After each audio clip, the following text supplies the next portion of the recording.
بسم الله الرحمن الرحيم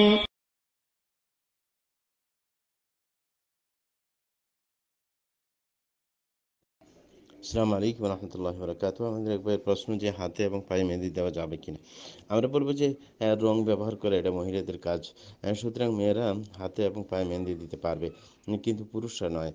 পুরুষদের যদি মেহেদি ব্যবহার করার এত ইচ্ছুক হয় তাহলে তারা চুলে ব্যবহার করতে পারবে, চুলে দাঁড়িতে ইত্যাদিতে ব্যবহার করতে পারবে, কিন্তু নিজের শরীরের মধ্যে নয়।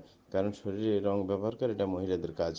যেটা রাসূল আকরাম সাল্লাল্লাহু আলাইহি ওয়াসাল্লাম একবার এক মহিলা যখন বায়াত করতে আসছিল, কোনো কিছু দিতে আসছিলেন রসুল আকরম সাল্লামকে, তখন হাত দেখলেন যে একবারে মেহেন্দি ছাড়া। তখন বললেন, এটা কি পুরুষের হাত? মেহেন্দি কেন দেওয়া হয়নি? তাইলে এটা মেহেন্দি দেওয়া হাতের মধ্যে, সেটা মহিলাদের কাজ, পুরুষের কাজ নয়। সেটা অবশ্যই খেয়াল রাখার বিষয়।